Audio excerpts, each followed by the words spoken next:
오늘 우리에게 주신 하나님의 말씀은 에베소서 1장 20절에서 23절 말씀입니다. 그의 능력이 그리스도 안에서 역사하사 죽은 자들 가운데서 다시 살리시고 하늘에서 자기의 오른편에 앉히사 모든 통치와 권세와 능력과 주권과 이 세상뿐 아니라 오는 세상에 일컫는 모든 이름 위에 뛰어나게 하시고 또 만물을 그의 발 아래에 복종하게 하시고 그를 만물 위에 교회의 머리로 삼으셨느니라. 교회는 그의 몸이니 만물 안에서 만물을 충만하게 하시는 이의 충만함이니라.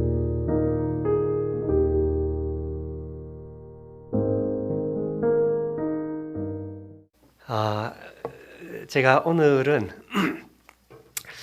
교회에 대한 말씀을 잠깐 나눌까 그렇게 생각을 합니다. 교회에 대한 우리가 함께 읽은 말씀으로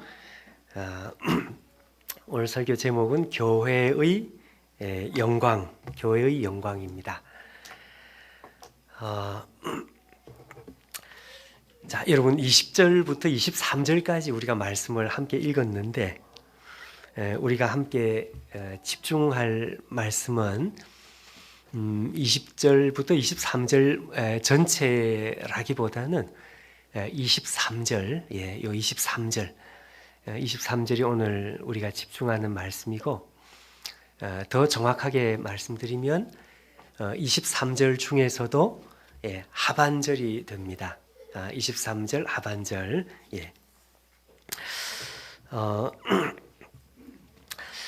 자, 23절 말씀을 제가 다시 한번 제가 읽겠는데요. 이렇게 되어 있습니다. 교회는 그의 몸이니 그리스도의 몸이니 그 다음에 만물 안에서 만물을 충만하게 하시는 이의 충만함이니라 이렇게 되어 있습니다.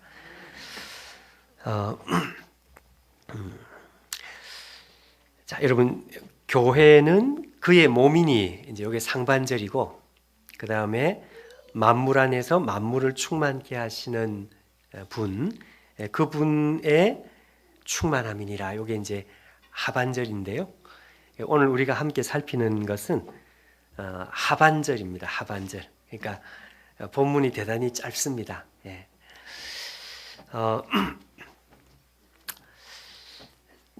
자, 여러분, 만물 안에서 만물을 충만케 하시는 분, 만물 안에서 만물을 충만케 하시는 분이 누구를 가리키는 걸까요? 그렇습니다. 예수님을 그리스도를 가리킵니다. 그리스도를 가리켜서 성경은 그리스도 이렇게 하면 되는데 그리스도를 가리켜서 만물 안에서 만물을 충만케 하시는 분, 이렇게 표현을 이제 하고 있습니다. 예수님을 왜 이렇게 표현하는 것일까요? 그 한번 여러분 생각을 한번 해보십시오.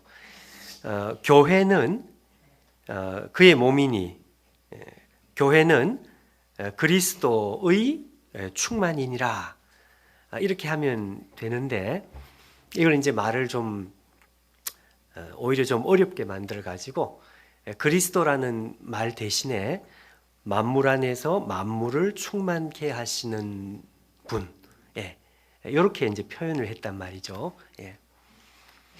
왜 이렇게 표현을 했을까? 이거 우리가 한번 생각을 해봤으면 좋겠습니다. 이게 무슨 말일까요? 만물 안에서 만물을 충만하게 하시는 분. 예수님은 온 우주 만물 안에 오셔서 우주 만물을 충만하게 만든다는 것입니다. 온 우주 만물을 충만하게 만든다.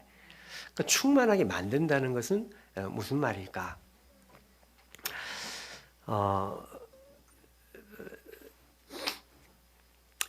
자, 여러분 오래전에 나온 그 만화 영화 중에 미미의 집이라는 만화 영화 아시나요? 미미의 집.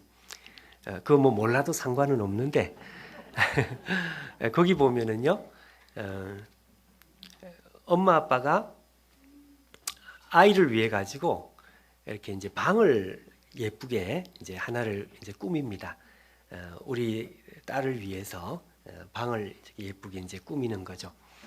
방을 꾸미니까 거기에 이제 벽지도 바르고 침대도 갖다 놓고 옷장도 놓고 책상도 놓고 이렇게 이제 딸을 위한 예쁜 방을 이제 이렇게 꾸미는 거죠.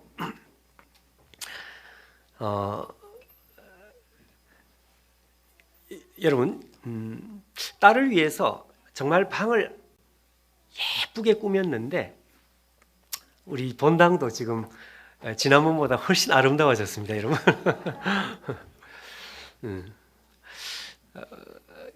제가 본당 이야기가 나와서 말인데 만약에 여러분 이렇게 되면 어떻게 될까요? 이렇게 본당을 아름답게 꾸몄는데 여기 사람이 하나도 없다. 그러면 여기 꾸민 의미가 하나도 없겠죠. 예, 바로 이 자리 이 의자도 너무 멋있고, 그리고 앞에 있는 이 강대상도 너무 멋있고, 하여튼 다 멋있습니다. 진심으로 너무 좋습니다. 아까 우리 와서 이 사진까지 찍었습니다. 서울 가서 우리도 이렇게 해야 되겠다. 근데 여러분 이렇게 아름답게 예쁘게 정말 어디 가도 정말 손색이 없을 정도로 이렇게 예쁘게 꾸몄는데 정말 여기에 아무도 없단 말이죠. 사람이 없어요. 사람이 한 사람도 예를 들어 없으면 예를 들어도 별로 좀 은혜롭지는 않네요. 만약 그렇다면 여러분 어떻게 될까요? 여기 있는 모든 의자, 모든 물건들이 아무 소용없는 거죠. 마찬가지로 딸을 위해서 정말 예쁘게 방을 다 꾸몄습니다. 그래서 옷장이며 침대며 그렇게 예쁘게 꾸몄는데 딸이 갑자기 사고로 먼저 하늘나라에 먼저 간 거예요. 자, 그렇다면 그 방이 예쁘게 꾸며져 있는 그 방에 모든 물건들이 아무 의미가 없겠죠.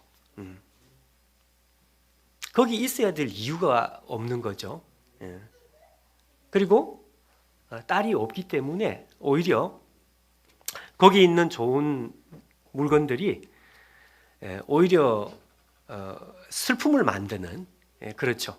오히려 슬픔을 만들어내는 그 이유는 다른 것이 아니고 주인공이 없기 때문에 그렇습니다. 딸이 없기 때문에 그렇습니다. 그렇죠. 딸이 있으면 거기 있는 모든 좋은 물건들이 다 의미를 가지게 되고 그렇게 되는 것이다. 자, 이때 여러분 이 방의 주인이 딸인데, 자, 그 딸은 이 예쁜 방을 충만하게 만드는 존재입니다. 그렇겠죠. 딸이 있으면 모든 물건이 다 이렇게 충만해진대. 근데 딸이 없으면 아무런 의미가 없어지는, 있으나 없으나 아무 소용이 없는.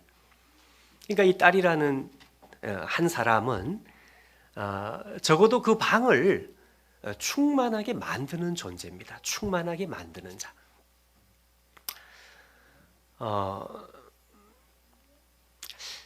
여러분은 우리 살아가면서 그런 질문을 안 해보셨는지 모르겠는데 아마 안 해본 사람은 없을 것 같아요. 저는 대학생 시절에 무슨 생각을 제일 많이 했습니까? 라고 묻는다면 저는 대학생 시절에 적어도 대학교 2학년 때까지 하나님을 제가 제대로 만난 때가 대학 2학년이었는데 그때가 되기까지 저는 한 가지 생각만 했습니다. 학교를 다녀도 그 생각만 했고 밥을 먹어도 또 하여튼 길을 갈 때도 오직 제 마음속에는 한 가지 생각밖에 없었습니다. 그 생각이 무슨 생각인가 하면 내가 여기 왜 존재하는 것일까? 이게 무슨 어려운 철학적인 질문이 아니고요. 나는 왜 오늘 학교를 가고 있는 것일까? 나는 오늘 왜 공부를 하는 것일까? 내가 여기 살아있는 이유는 도대체 뭘까? 나는 어디서 와서 어디로 가는 것일까? 여러분, 우리가 적어도 이렇게 생각할 나이가 되면 그런 질문을 우리가 하거든요. 나는 사람은 도대체 어떤 존재인가? 나는 왜 여기 있는가? 뭘 위해 살아야 되는가? 다 비슷한 질문인데요. 공부 안 하고 이 생각에 몰두했습니다. 여러분, 공부 안 하고 이런 생각에 몰두하는 학생은 어떻게 하면 되는가 하면 빨리 군대를 보내면 돼요. 군대 가서 이렇게 막 고생하고 이렇게 뭐 무거운 거 이렇게 막 이렇게 들고 뭐 왔다 갔다 이거 몇 번 하고 그러면 이제 정신 차리고 뭐 공부할지 모르겠는데, 근데 이게 이제 제 생각에는 나쁜 생각이 아니라 사람이면 누구나 그런 생각을 하죠. 왜냐하면 정말 이 세상에 내가 왜 살아있는지, 왜 존재하는지를 모르겠는 거죠. 근데 사실은 저만 그런 것이 아니고 제 눈에 보이는 모든 세상 만물들, 산이 보이고 나무가 보이고, 그러니까 이 세상은 왜 존재하는 것일까? 자, 여러분, 이런 생각을 안 해보는 사람이 있겠습니까? 안 하는 사람은 없겠죠. 다만 먹고 사는 것이 바쁘니까 그냥 어떻게 살아야 된다 생각 때문에 내가 도대체 어디서 와서 어디로 가며 이 세상은 왜 존재하는지 이런 생각을 우리는 누구든지 다 하면서도 답을 구할 수도 없고 또 먹고 살기 바쁘니 이 질문을 그냥 가슴속에 묻어놓고 그냥 이렇게 살아가는 것이죠. 근데 예수님을 만나고 난 뒤에 그 질문에 대한 해답을 이제 가지게 된 것입니다. 이 세상이 왜 존재하는지를 이제 알게 된 거예요. 그리고 왜 우리가 왜 존재하는지를, 왜 사는지를 우리가 궁금해하고 이걸 왜 고민하는지, 내가 왜 이런 고민을 해야만 되는지 이제 그런 이유가 있었던 거죠. 왜 그런가 하니까 이 우주 만물의 주인공, 마치 그 아름다운 예쁜 방에 주인공이 딸이 있는 것처럼 또 이렇게 예쁘게 리모델링된 이 예배 공간의 주인공이 여러분들이고 우리 모두가 주인공인데, 이 주인공이 없으니까 이 세상 이게 허무하잖아요. 그렇죠? 마찬가지로 온 우주 만물에 주인이 계시는 것입니다. 온 우주 만물을 만드신 분이 계시고 온 우주 만물의 주인이 계시는데 그 주인을 죄 때문에 잃어버린 거죠. 죄 때문에 하나님과 우리가 단절되고 관계가 깨지다 보니까 사람들은 하나님을 발견할 수 없고 하나님을 만날 수 없고, 그러니까 주인이 없는 빈방과 같은 그런 세상에 우리가 살고 있는 것입니다. 그러다 보니까 나는 도대체 누군지, 저 바다와 저 산과 저 나무는 왜 존재하는지 그 이유를 모르는 거예요. 아, 그렇구나. 하나님께서 여기 계셔야 되는구나. 그리스도께서 이 세상에 계셔야만 어떻게 되는가 하면요, 이 세상의 모든 것이 충만해지는 것입니다. 그렇죠? 그리스도가 죄 때문에 떠난 세상이라면 이 세상은 왜 존재하는지를 모를 수밖에 없는 것이죠. 자, 그런 의미에서 말이죠. 그런 의미에서 그리스도는 누군가 하니까요, 온 우주 만물을 충만하게 만드시는 분이십니다. 좀 쉬운 말로 바꾸면은 그리스도는 온 우주 만물의 주인이다, 그 말씀이에요. 주인이 거기 계셔야 온 우주 만물이 충만하죠. 근데 주인이 안 계시면, 죄 때문에 주인이 계실 수 없는 세상이 되었다면 그러면 어떻게 될까요? 온 우주 만물은 방황할 수밖에 없고, 저도 여러분도 인생을 방황할 수밖에 없죠. 왜 사냐 이거죠. 왜 있느냐 이거죠. 그래서 여러분, 하나님을 만난 사람들이 똑같은 간증을 하는 것, 참 신기한 간증이, 똑같은 간증이 있습니다. 아마 이 자리에 저도 그렇고 여러분들도 마찬가지라고 생각하는데요. 하나님을 제대로 만나고 나면 어떤 간증을 똑같이 하는가 하니까, 눈에 보이는 온 우주 만물이 전혀 새롭게 보인다, 그런 말을 합니다. 어제 봤던 나무하고 사실은 똑같은 나무인 것 같은데 아니다 이거죠. 전혀 다른 나무, 전혀 다른 자연 만물, 전혀 다른 것이 전혀 다르게 보이다. 똑같은 것이 전혀 새롭게 보인다. 그전에는 너무 허무했는데, 인생도 허무하고 이 세상도 허무했는데, 주인을 만나고 났더니 허무하지 않고 다 빛이 나고 영광스럽고 너무너무 행복하고 그렇게 보이는 거죠. 얼마 전에 저 내수동 교회에 간증하신 분이 한 분 오셨는데, 그 세계적인 그 바이올리니스트 박지혜 양이라고 저희가 좀 초청을 해서 간증을 듣는데요. 이분이 그 이야기를 하더라고요. 이분이 극심한 우울증을 앓다가, 그래서 햇빛이 자기한테 오는데 그 햇빛을 쬐는 것 자체가 너무 괴롭더라. 그 정도로 우울했다 이거죠. 마음이 우울하고 하니까 아침에 커튼을 이렇게 제끼는 것이 싫고, 그러니까 하루 종일 어두컴컴한 거기서 나오지를 못하는 거예요. 여러분, 우리가 우울증을 이렇게 가지게 되면 그런 마음이 드는 것입니다. 사람들이 만나기 싫고, 그냥 내 세계 안에 그냥 갇히고 싶고, 그냥 죽고 싶고, 뭐 이렇게 되는 거죠. 이 박지혜 양이 예수님을 제대로 만났습니다. 예수님을 제대로 만나고 났더니 그분도 똑같은 말씀을 하는 거죠. 온 세상 만물이 너무너무 아름답고, 햇빛이 아름답고, 눈에 보이는 우주 만물, 자연 만물, 나무가, 하여튼 모든 것이 너무너무 아름다웠다. 그 지금 소천하신 미국 나사의 그 유명한 과학자 김영길 총장님, 그분도 그 이야기를 하셨어요. 그분도 부인 전도 받아가지고 예수님을 믿고 나서 아침에 눈을 떴는데, 분명히 어저께 아침에 출근길에 봤던 이 세상이 아니더라 이거죠.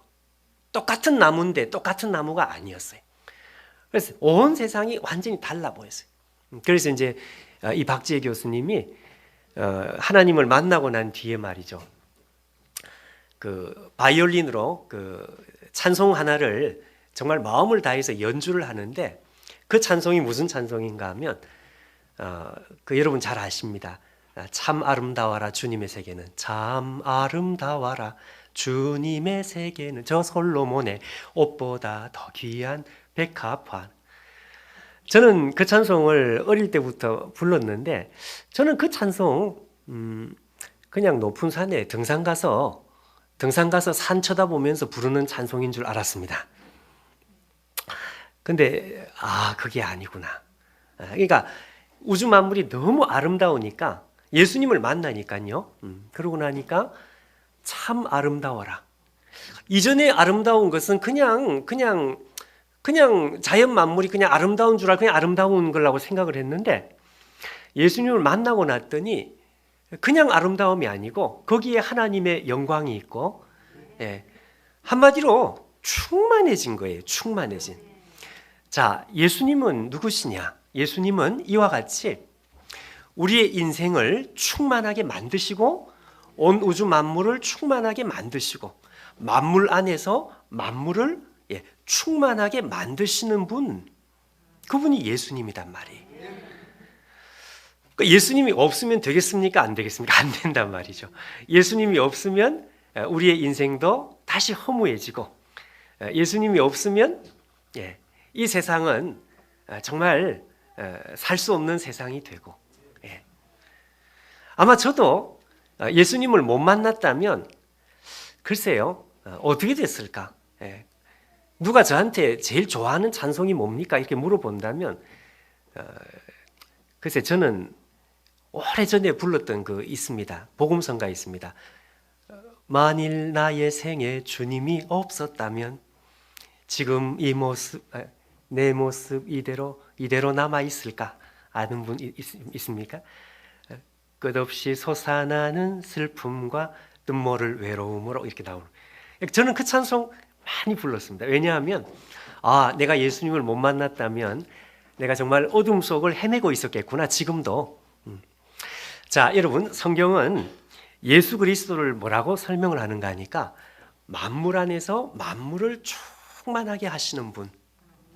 한마디로 온 우주 만물의 주인이고 온 우주 만물의 의미를 부여하고 생명을 부여하고 존재해야 될 이유를 부여하는, 우리 주님을 그렇게 설명을 하는 것입니다. 자, 그런데 여러분, 오늘 본론은 이게 본론이 아니고 본론은 이제 지금부터 말씀하는 이게 이제 본론인데요. 이렇게 온 우주 만물 안에서 만물을 충만하게 만드시는 주인 그리스도, 이 그리스도의 충만이니라 무엇이? 교회가예요. 교회가. 교회가 바로 이런 그리스도의 충만이니라. 여러분, 이게 무슨 말인지 머릿속에 그리고 가슴속에 금방 와 닿습니까? 교회는 그리스도의 충만이니라. 이게 마음에 금방 와 닿습니까? 마음에 와 닿지 않습니다. 왜 그런가 하니까 이 뜻이 약간 모호해요. 교회는 그리스도의 충만이니라. 분명히 좋은 말인데 이게 마음속에 금방 손에 딱 잡히지 않는다 이거죠. 왜 손에 안 잡히는가 하니까요. 한글 번역에 교회는 그리스도의 충만이다고 하는 요 의자라고 하는 요 한 글자, 요 한 글자 때문에 그렇습니다. 왜 그리스도의 충만이라고 요 의자라고 왜 이렇게 번역을 했을까? 여러분, 우리는요, 우리가 가지고 있는 이 한글 성경을 대단히 자랑스럽게 생각해야 합니다. 왜 그러느냐? 한글 성경이 왜 좋은 성경인가 하면요, 원래 원어가 가지고 있는 애매한 부분이 있거든요. 원어 자체가 애매해. 이렇게 해석할 수도 있고 이렇게 이해할 수도 있고 저렇게 이해할 수도 있는데 요 애매한 걸 한글 성경은 애매한 걸 그대로 애매하게 번역을 해놨습니다.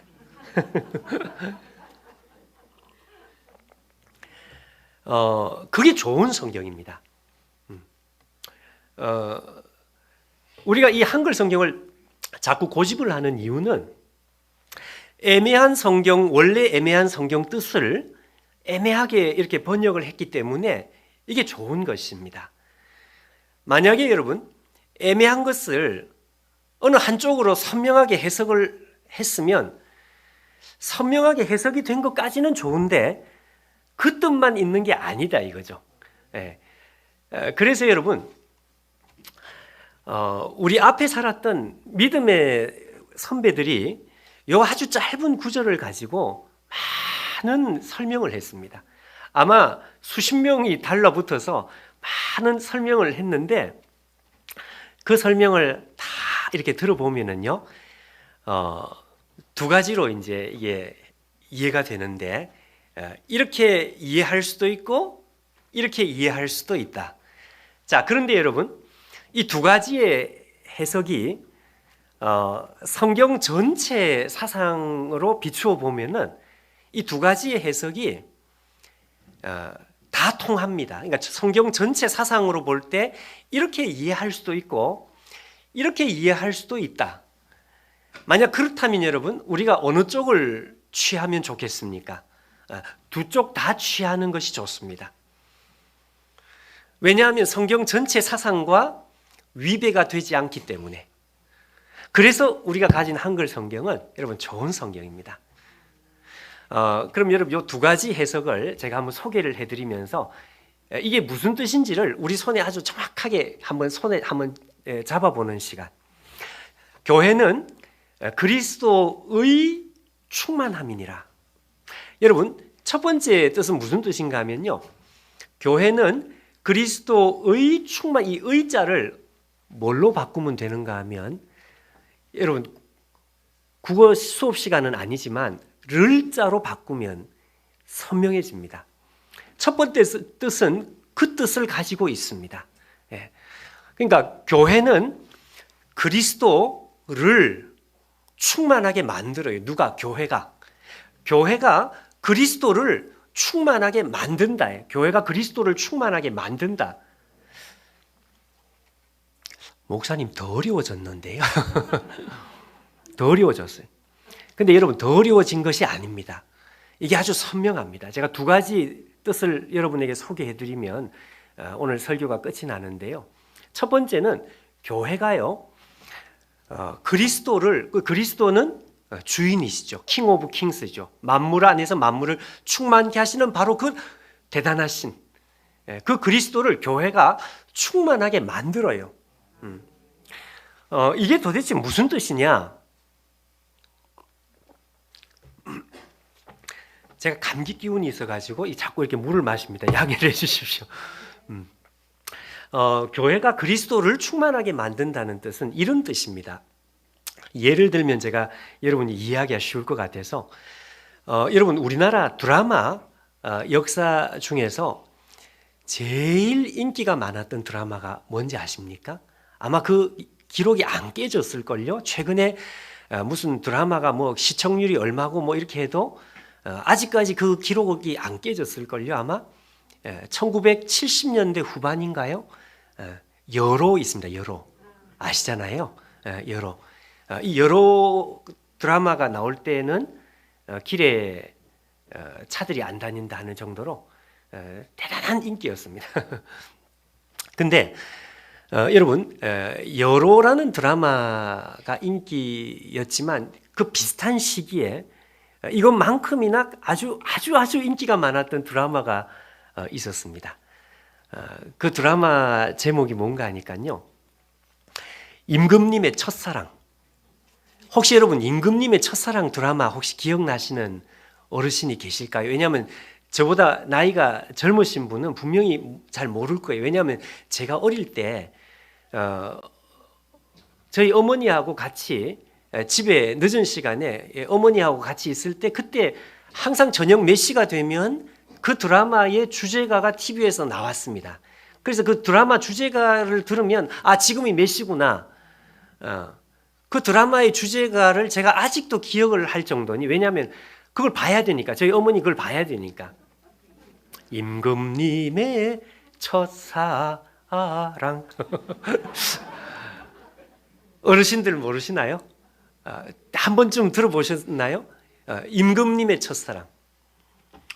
이 임금님의 첫사랑이라는 드라마는요, 무슨 희한한 내용이 아니고 우리나라 그 조선왕조 말기에 나온 우리나라 역사를 이렇게 각색을 한. 근데 내용을 들으면 무슨 내용인지 우리가 금방 다 알아요.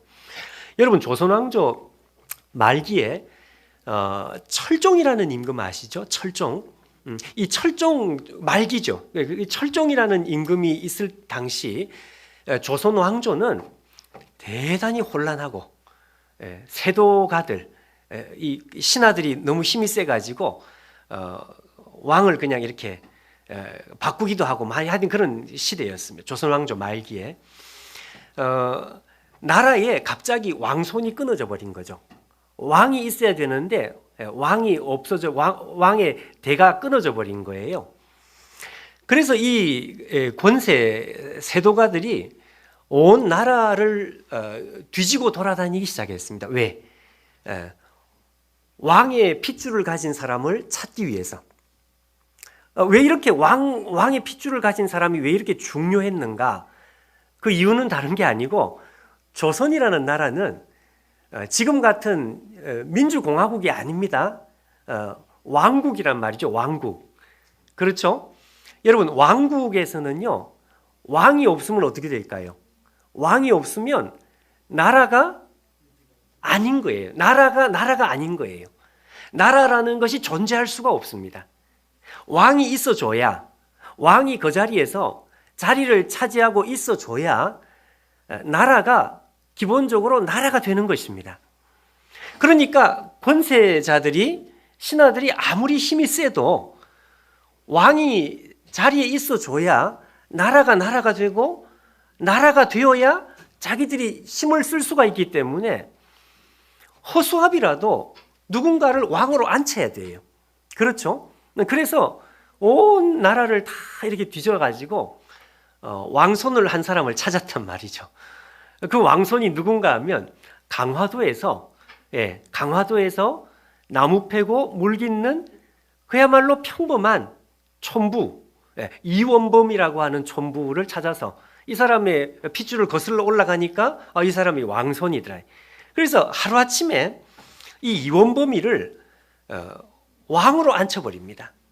그러니까 이 이원범이라는 사람은 하루아침에 시골에서 나무 패다가 하루아침에 왕이 돼버린 거예요.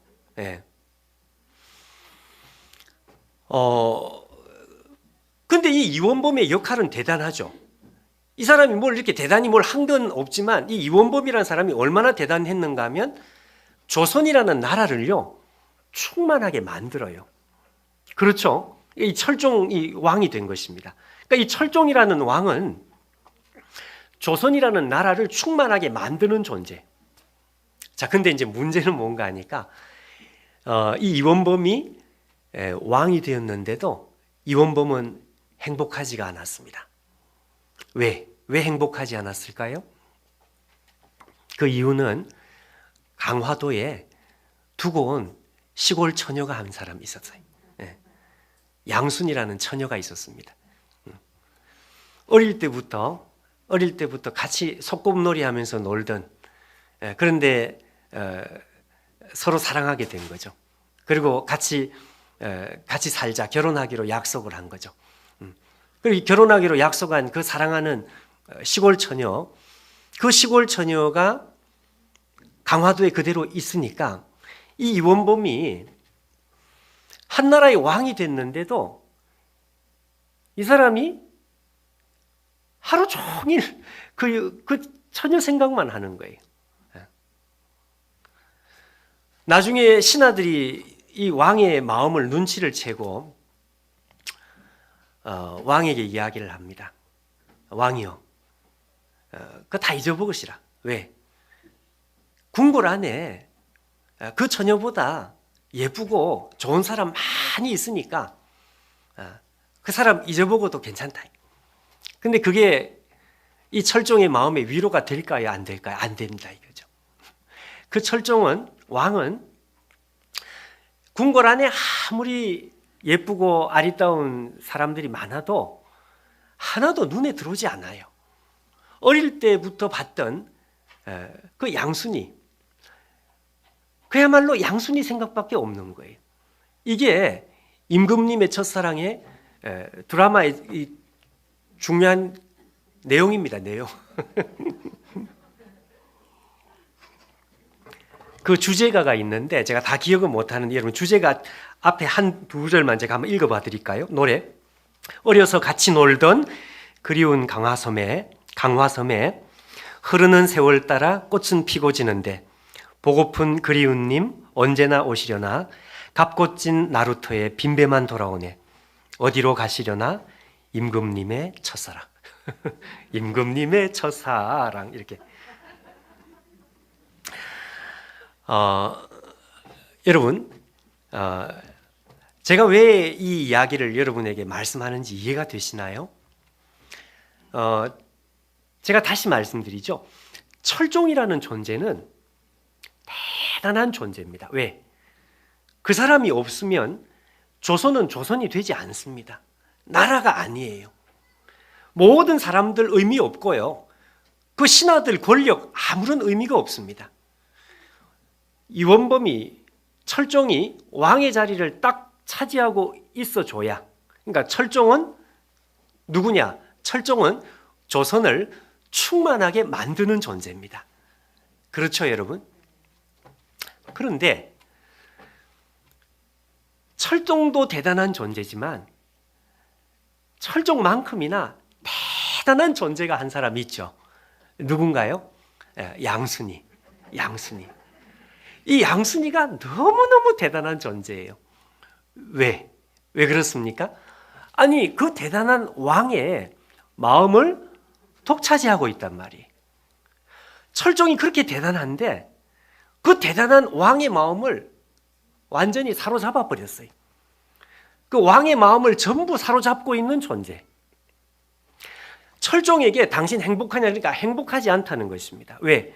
양순이가 없으니까. 자기는 양순이가 있어야 행복하다 이거죠.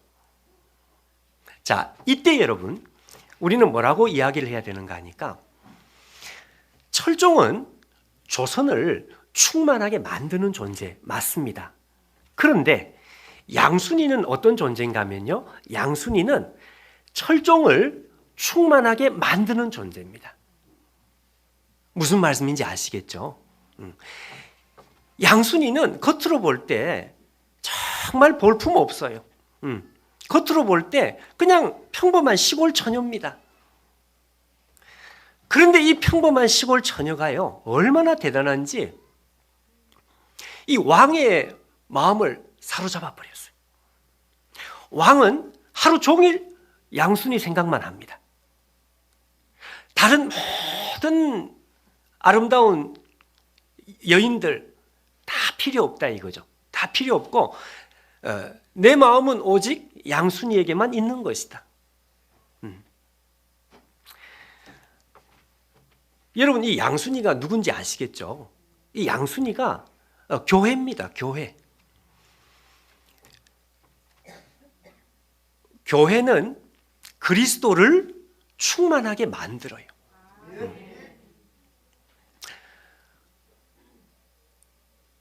철종이 조선을 충만하게 만드는 것처럼요, 그리스도는요, 온 우주 만물을 충만하게 만드는 존재입니다.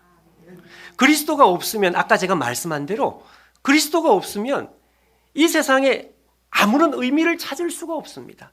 저기 왜 나무가 존재하니, 나라는 인생은 왜 여기에 있어야 되는지, 이게 완전히 오리무중이죠. 예. 정말 허무해서 어쩌면 자살할지도 모르겠어요. 그 정도로 이 세상은 그리스도가 없으면 아무런 존재 이유가 없습니다. 아니, 딸이 없는데, 아니, 침대가 무슨 의미가 있습니까? 부모가 여러분 딸이 없는데 옷장이며 책상이 무슨 의미가 있냐 이거죠. 옷장을 쳐다보면 슬퍼요. 마찬가지로 그리스도가 없으면 이 세상에 있는 모든 만물은 그냥 슬퍼요. 슬퍼. 그러나 그리스도께서 이 땅에 오심으로 말미암아 이 땅에 있는 모든 인생과 이 땅에 있는 모든 우주 만물이 다 충만해집니다. 마치 딸이 찾아왔을 때, 죽은 딸이 만약 거기에 다시 왔을 때 거기 있는 모든 물건들이 다 빛을 드러내는 것처럼 우리 주 예수 그리스도는 온 우주 만물을 충만하게 만들어요. 대단한 존재라고 말하기에는 너무 부족하죠. 유일하신 분이죠. 유일하신 분. 그런데 오늘 성경은 뭐라고 말씀하는가 하니까요, 이 위대하신 그리스도를 충만하게 만드는 존재는 교회라는 것입니다. 그러니까 그리스도는 교회의 마음을 다 뺏긴 거예요. 교회가 없으면 그리스도는 스스로 행복하지 않습니다. 교회가 없으면 그리스도는 스스로 충만하지 않습니다. 그리스도의 모든 마음은 어디에 가 있느냐? 교회에 가 있습니다. 세상적으로는 볼품이 없을 수도 있죠. 그런데 그리스도의 모든 마음이 거기에 가 있기 때문에, 그렇기 때문에 이 교회는 이 우주에서 가장 대단하고 위대한 존재, 이 교회입니다. 교회.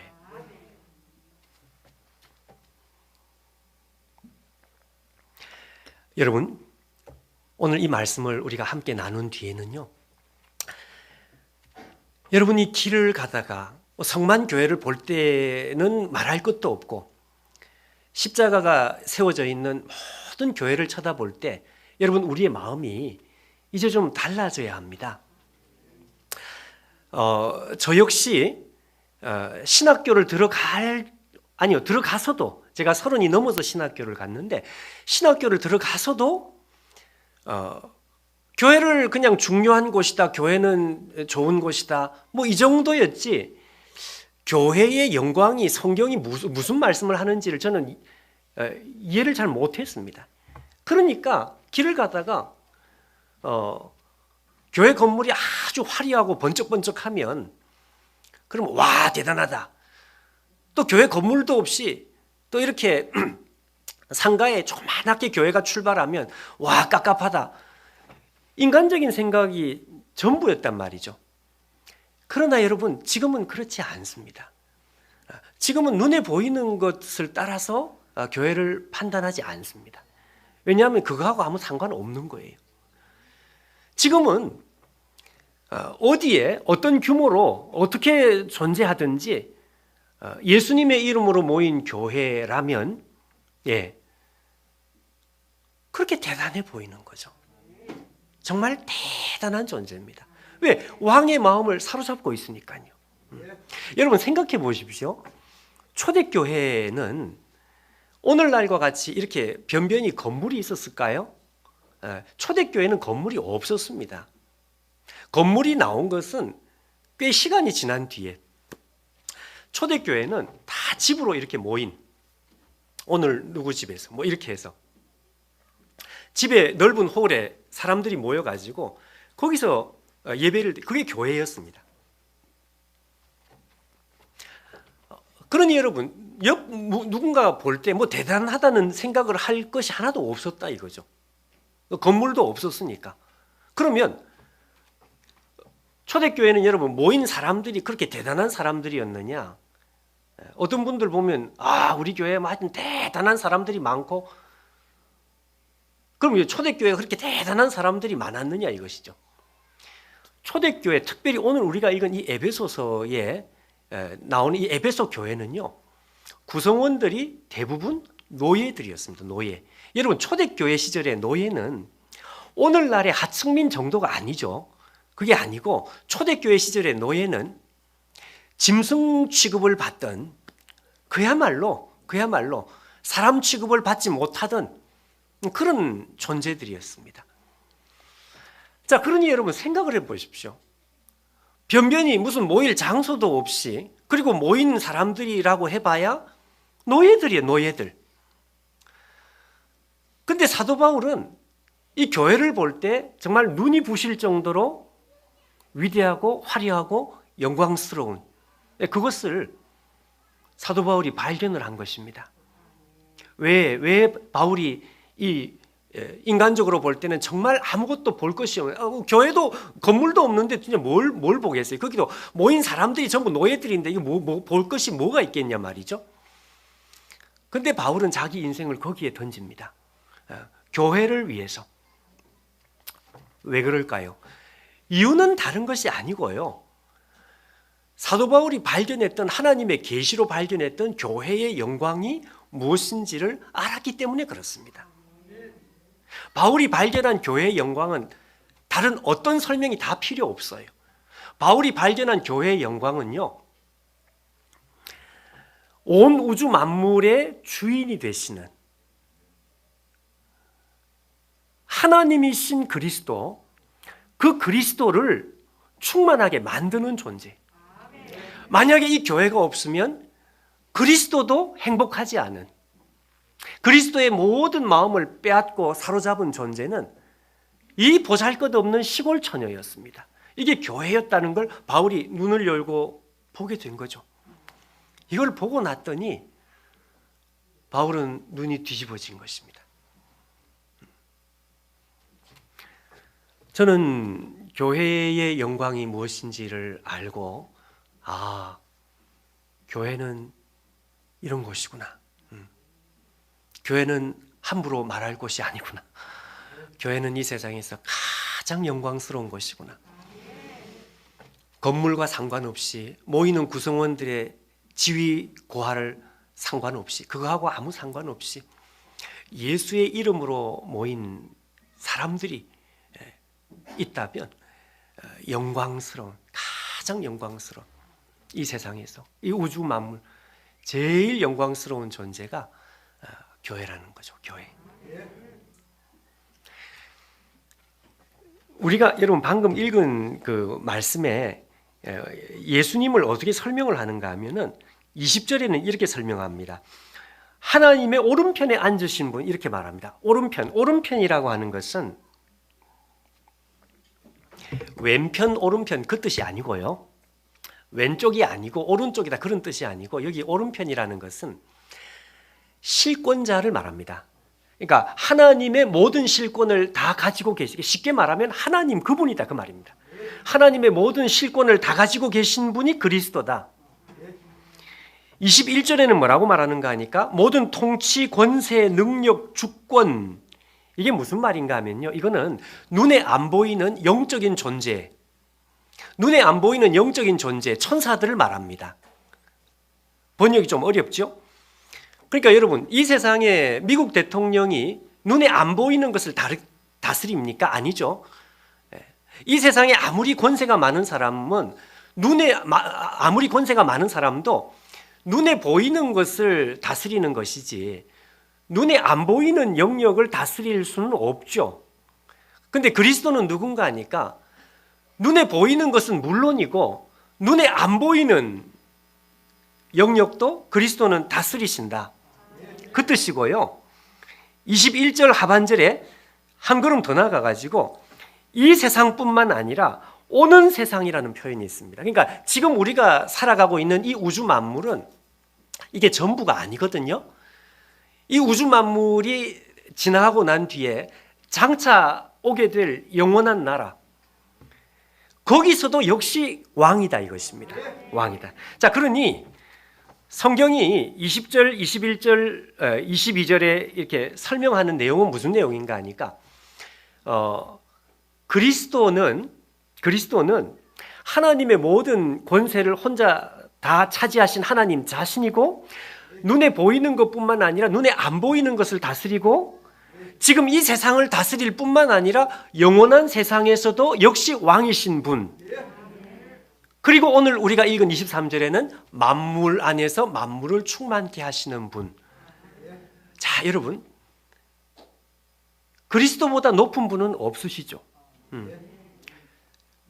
그 크신 그리스도의 마음을 홀로 독차지하고 있는 존재는 교회라는 것입니다. 교회.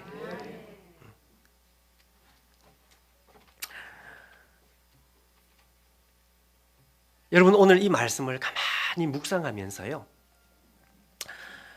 우리의 믿음 생활이 달라질 수 있습니다. 우리의 믿음 생활이 전혀 새로워질 수 있습니다. 야, 내가 앞으로 교회를 이렇게 존귀하게 여기고 교회를 이렇게 존귀하게 받들어야 되겠다. 예. 여러분, 그 생각을 우리가 할 수 있다면 우리의 믿음 생활이 달라지고 우리의 인생은 달라지게 될 것입니다. 여러분, 두 번째 뜻이 있습니다. 아까 제가 르자로 바꾸자 그랬잖아요. 이번에는 어떻게 바꾸는가 하면요, 교회는 그리스도의 충만이라고 이 의자를 첫 번째는 르자로 바꿨고요, 두 번째는 주격이라는 말 아십니까? 주어라는 말 알죠?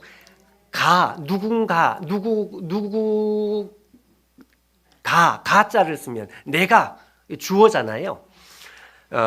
주어로 바꾸면 이 뜻이 역시 통합니다. 그래서 이 두 가지 뜻이 다 가능해요. 주어로 바꾸면 이게 무슨 뜻이 되는가 하면, 교회는 그리스도가 가진 충만함이니라 그 뜻입니다. 그럼 이건 또 무슨 뜻이냐?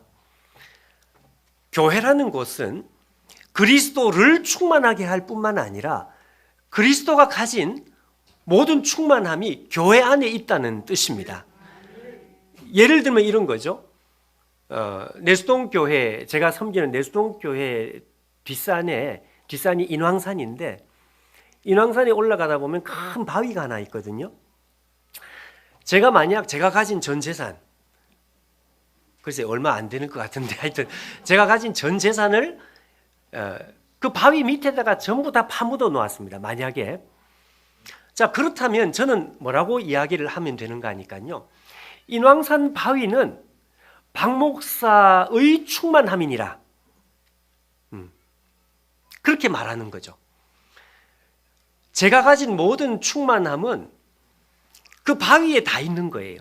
왜냐하면 제 재산을 거기 다 묻어놨으니까. 그 뜻입니다. 그 뜻. 그러니까 이게 지금 무슨 뜻인가 하니까 그리스도가 가진 모든 풍성함은 어디에 있는가 하니까 교회 안에 있다 이것입니다. 여러분, 이게 왜 중요한지 아시겠습니까? 그리스도가 가진 모든 풍성함을 기업체에 묻어놓은 것도 아니고 정부에 묻어놓은 것도 아니에요. 교회에 묻어놓은 것입니다. 그래서 만약에 누군가가 그리스도가 누구신지, 하나님이 누구신지를 맛보고 체험하고 싶으면 정부에 가면 되는 것이 아니고요. 삼성 기업에 간다고 되는 일이 아니고 교회에 들어오는 것입니다. 교회 안에 들어와야 돼요. 교회 안에 들어오지 않고서 그리스도의 풍성함을 내가 맛보고 싶다? 안 된다 이거죠. 여러분, 우리는 무슨 교회가 무슨 필요가 있나? 집에서 성경 읽고 내 혼자 기도하면 신앙생활 되는 것이지 뭐 그렇게 교회를 갈 이유가 뭐가 있냐? 여러분, 그렇게 생각하는 사람들이 있습니다. 그러나 여러분, 그렇지 않습니다. 그거는 우리가 믿는 신앙이 아니라요. 만약 그러면 여러분, 교회 필요 없이 요즘은 온라인 예배까지 있으니까 사람들 만날 일도 없이 그냥 혼자서 성경 보고 혼자서 하나님 만나면 되는 거 아니냐? 안 된다 이거죠. 그 사람은 그리스도의 풍성함을 직접 맛볼 수 없습니다. 그냥 멀리서 구경할 따름이지. 그 이유는 다른 게 아니고 성경 말씀 때문에 그렇습니다. 하나님께서 우리에게 하시는 말씀은 뭔가 하니까 교회는 그리스도가 가진 충만함입니다. 교회 안에 그리스도의 충만함을 묻어 놓은 것입니다. 그래서 그리스도를 우리가 체험하려면 어떻게 해야 되는가 하니까 교회 속에, 성만교회 속에 들어와서 내가 신실한 교인이 돼야 되고요. 일원이 돼야 되고요.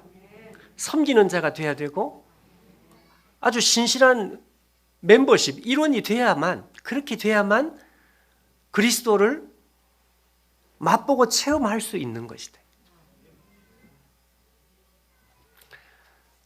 근데 여러분, 사람들이 왜 자꾸 교회 안에 들어오는 것을 싫어할까요? 이유는 여러분 우리가 잘 알죠. 내수동 교회에서도요, 어떤 한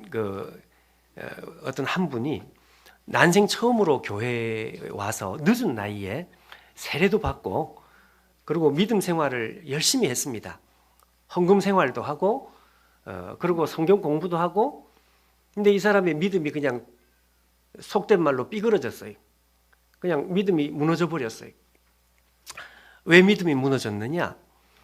이 사람이 식당 봉사를 한 거예요. 식당 봉사를 안 했어야 되는데. 저한테 와서 하시는 말씀이, 목사님, 저는요 교회의 권사님은 전부 천사인 줄 알았네요. 식당 봉사하니까 천사 아니던데. 그러면서 이 사람이 시험에 들기 시작했습니다.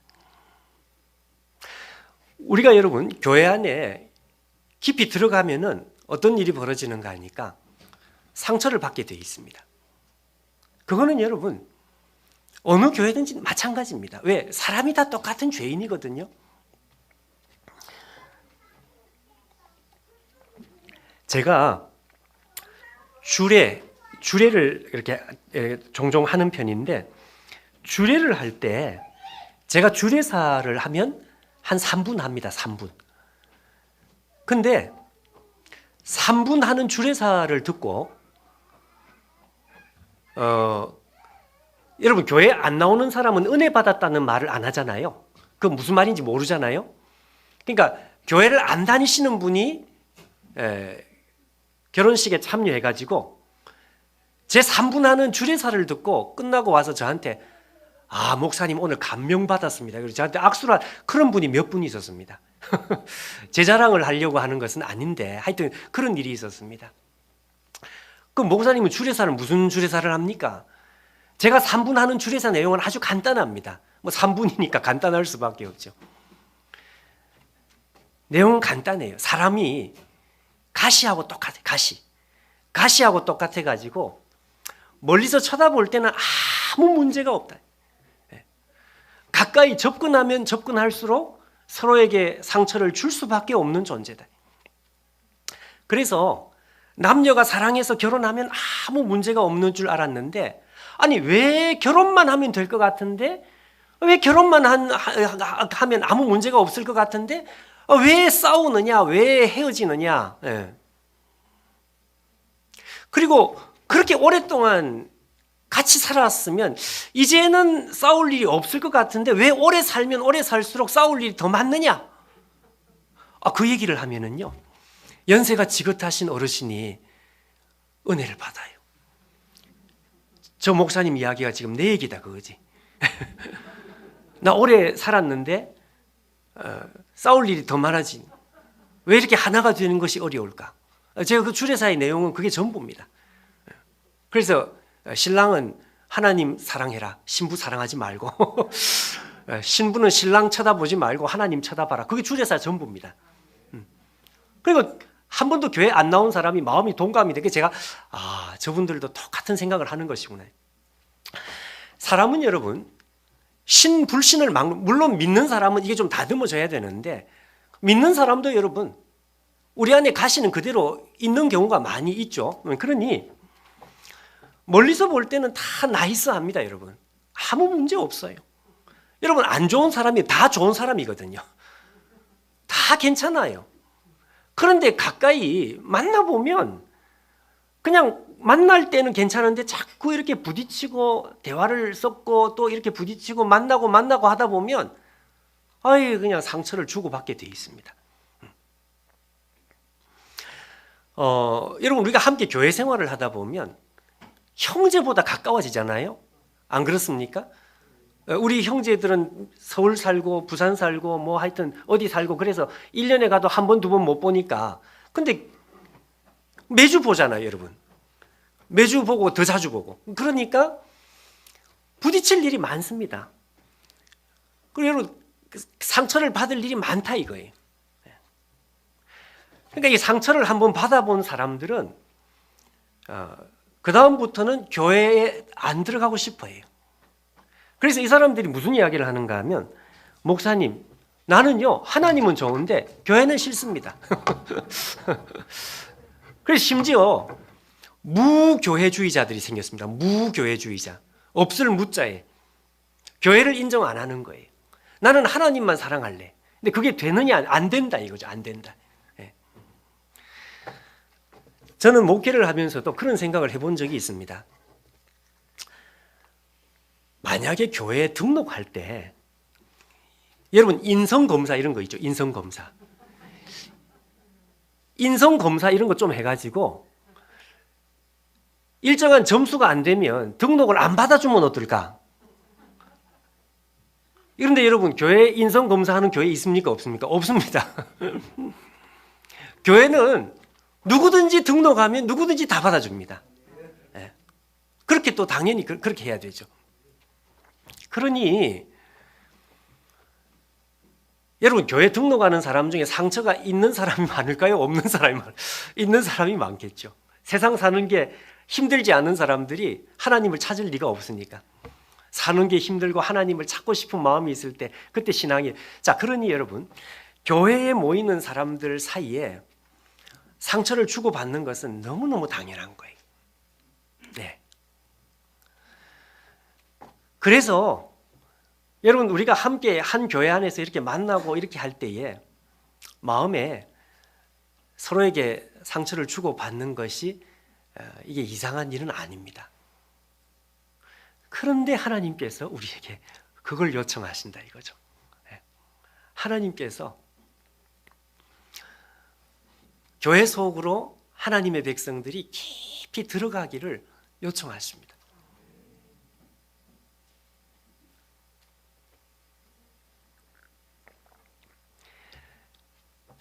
깊이 들어가면 어떻게 되느냐? 상처만 주고받는 것으로 끝나는 것은 아니에요. 거기서 뭘 보는가 하니까요. 그리스도께서 묻어놓은 보물이 조금씩 보입니다. 아, 그렇구나. 그렇구나. 내가 다른 사람을 용서하고, 내가 다른 사람의 용서를 받고, 내가 싫지만 저 사람을 위해서 기도하고, 내가 다른 사람의 기도를 받고, 그러면서 아, 하나님의 사랑은 이런 것이구나. 이러면서 사람이 조금씩 변하기 시작해요.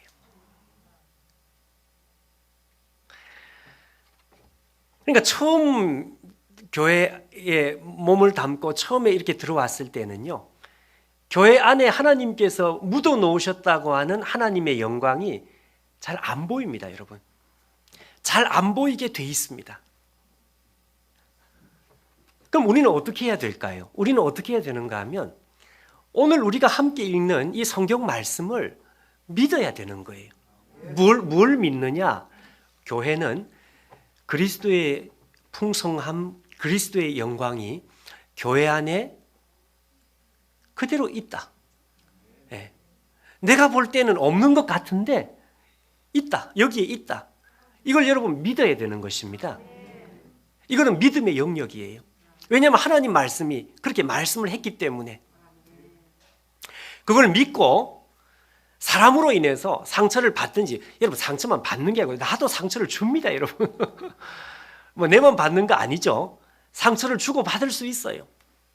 내수동 교회에 제가 기억나 우리 대학부 한참 대학부가 부흥할 때 1978년도 제가 기억입니다. 그 당시 저는 대학부 멤버는 아니었지만 그때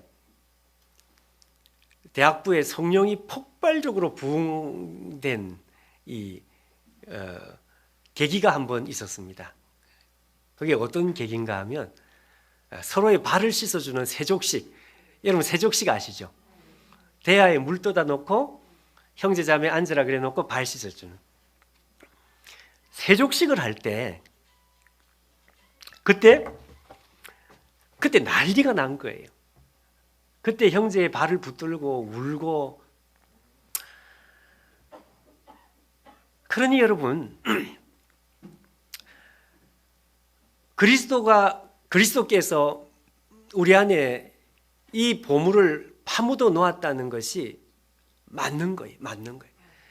형제의 발을 씻으면서 교회가 폭발을 하기 시작해요. 공동체가 폭발하기 시작했어요. 왜냐하면 거기서 발을 붙잡고 회개를 하니까.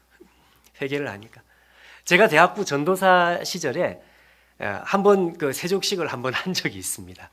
뭐 세족식만 하면 다 그렇게 된다는 것은 아니지만 하여튼 형제 자매에 대해서 마음에 가지고 있는 이 응어리들이 다 있거든요. 우리가 서로.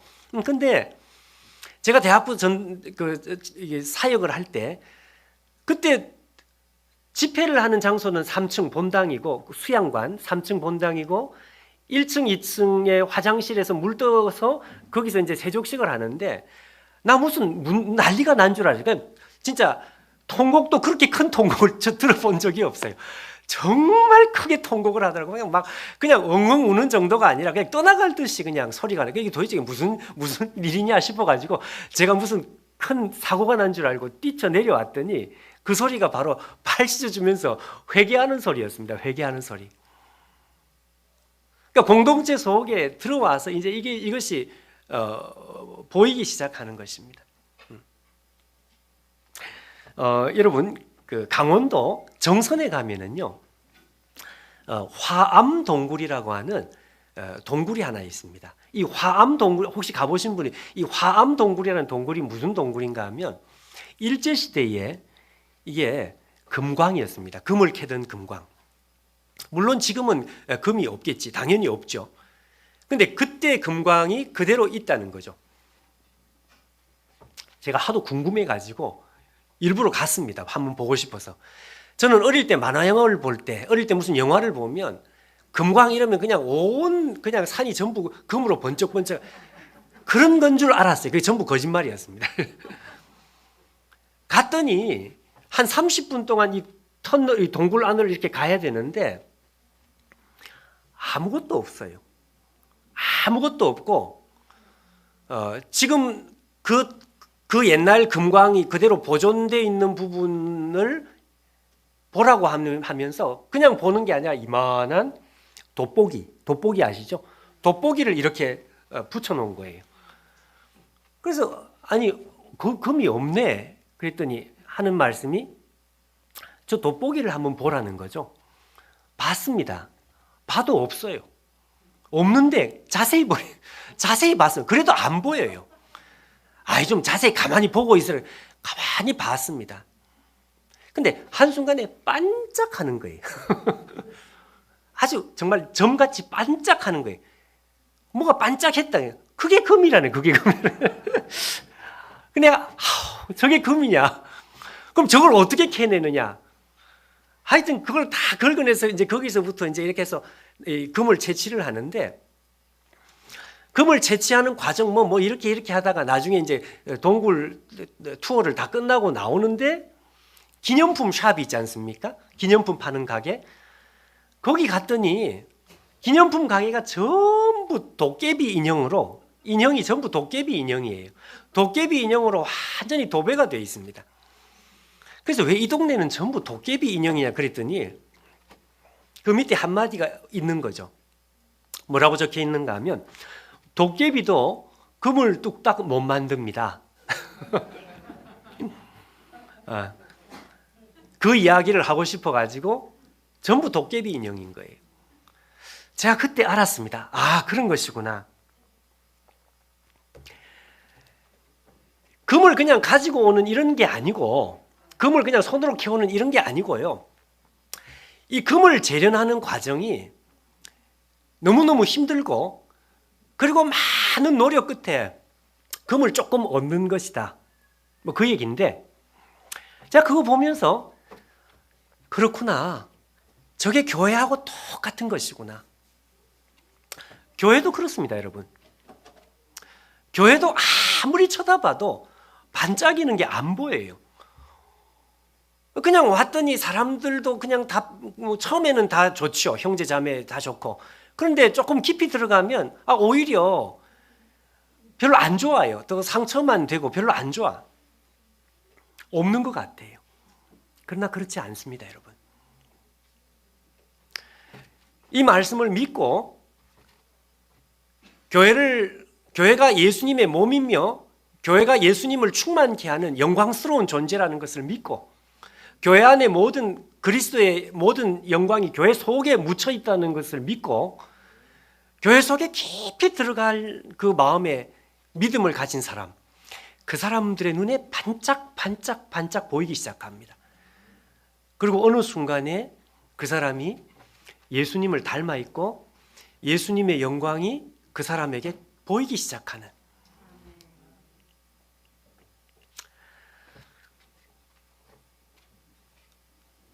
그래서 여러분, 우리는 이 말씀을 믿어야 되는 것입니다.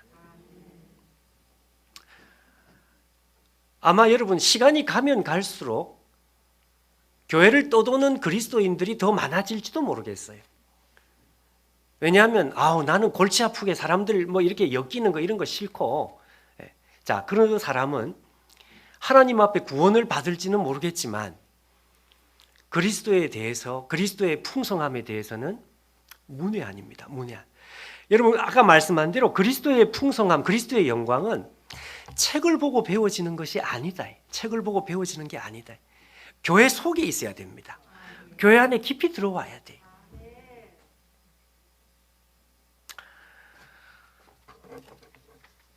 여러분 오늘 제가 여러분에게 두 가지를 말씀드렸습니다. 두 가지. 교회는 그리스도를 충만하게 만듭니다. 이 우주에서 제일 큰 영광을 가진 존재. 동시에 교회는 그리스도가 가진 충만함이 교회 속에 그대로 있습니다.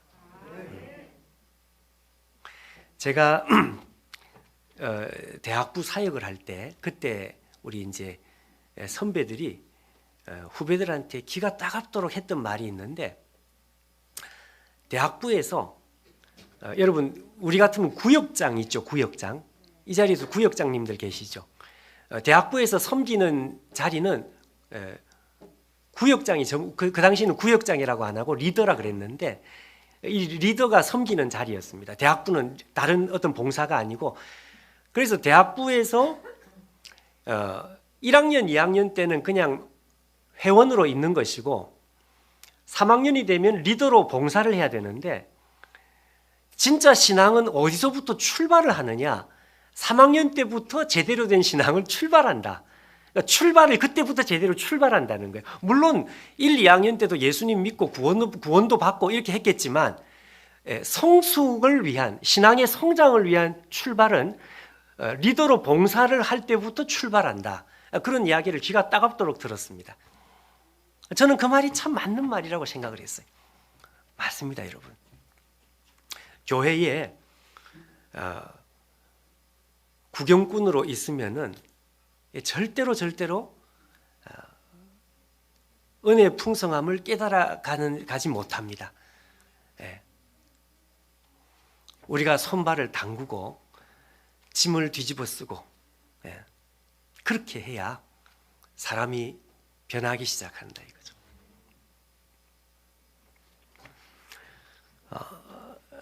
여러분, 사도 바울이 이 에베소서라는 성경에서 특별히 교회에 대한 말씀을 자세히 하고 있습니다. 왜 교회에 대한 말씀을 자세히 할까요? 하나님의 백성이, 이제 제가 말씀을 좀 정리를 하겠습니다. 하나님의 백성이 완성이 되어 가야 되잖아요. 우리가 완성이 되어야 되죠. 예수님처럼 우리가 닮아가야 되죠.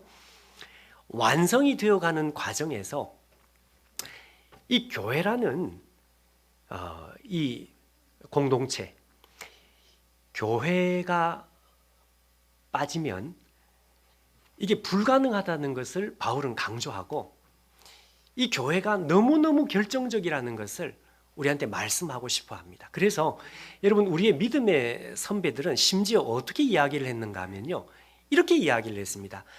하나님을 아버지로 모신 사람은 교회를 어머니로 모시지 않으면 그는 구원받은 하나님의 백성이 아니다. 그러니까 눈에 보이는 이 교회 공동체가 이만큼 절대적이라는 것입니다.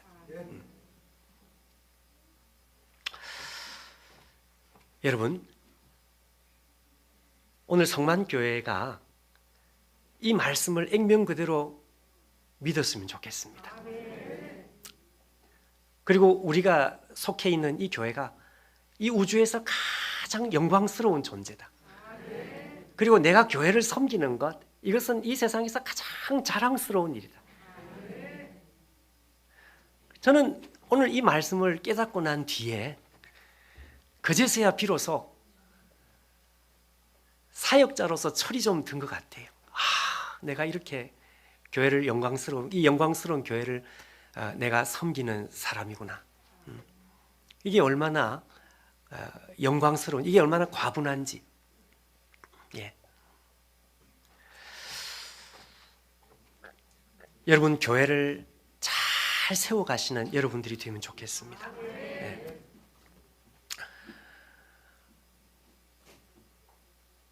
목회자는 여러분들을 잘 세우고, 그렇죠? 예. 여러분들은 목회자를 잘 세우고. 예. 제가 내수동 교회에 부임했을 때, 그때 부산의 호산락 교회 아시죠? 혹시 그 호산락 교회 부산에 최홍준 목사님을 제가 만났는데, 거기서 제가 아주 큰 거 한 가지 배운 거 있습니다. 최홍준 목사님이 이렇게 이야기를 했다는 거예요. 한 400명 모이는 부산의 세중앙교회, 그 당시에는 이름이 바뀌기 전이죠. 이제 말씀을 정말 정리하겠습니다. 이 세중앙교회를 한 400명 모일 때 이분이 담임을 하셔가지고 교회가 계속 성장을 해서 은퇴하실 때는 한 7,000명 정도까지 이렇게 성장을 했어요. 자, 그런데 여러분, 이분이 부임을 할 때 교인들에게 이렇게 이야기를 한, 제가 그 말을 듣고 너무너무 정말 동감을 했습니다. 본인은, 그러니까 이제 저는 여러분들을 성장시킬 테니까 여러분들은 저를 좀 성장시켜 주시오. 예. 저는 여러분들을 키울 테니까 여러분들은 나를 좀 키워 주시오.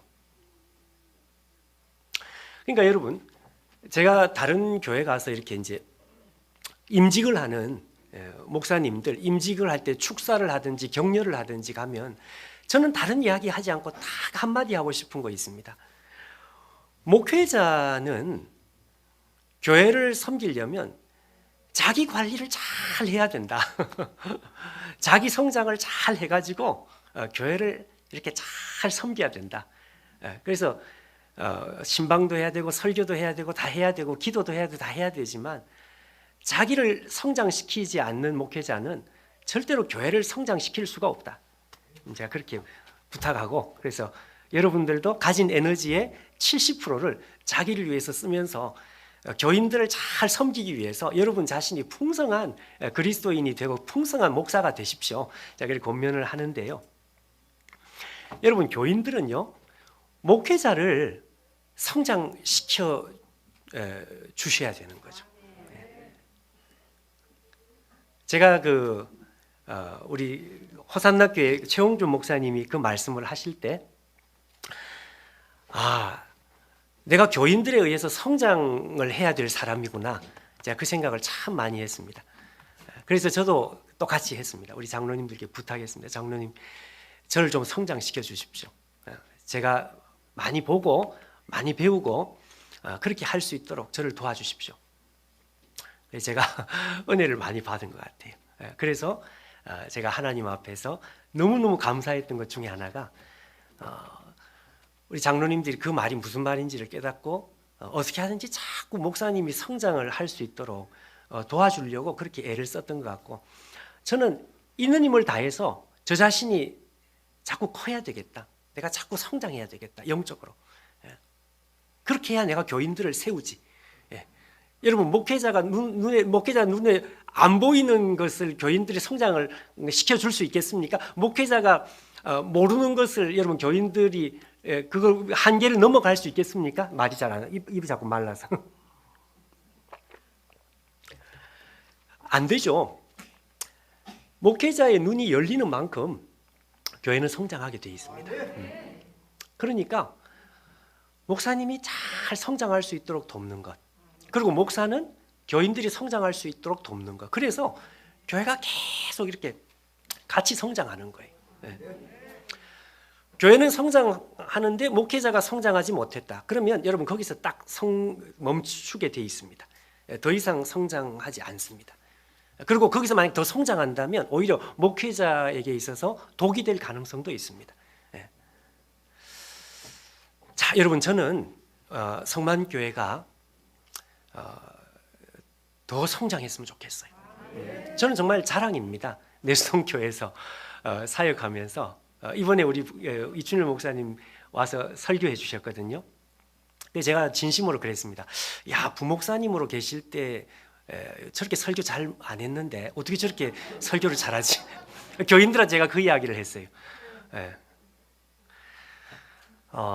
여러분들이 아마 이춘일 목사님을 잘 이렇게 성장시켜 주신 것 같아요. 앞으로 더 성장시켜 주시고, 그러면 아마 이 교회는 더 크게 될 것입니다. 더 성장하고. 여러분, 아까 제가 찬양 시간에 찬양을 같이 하는데, 야, 이곳에서 이런 찬양을 할 수 있는 것이 얼마나 이게 기적이냐. 그렇지 않습니까? 기적인 거예요, 기적. 같이. 자,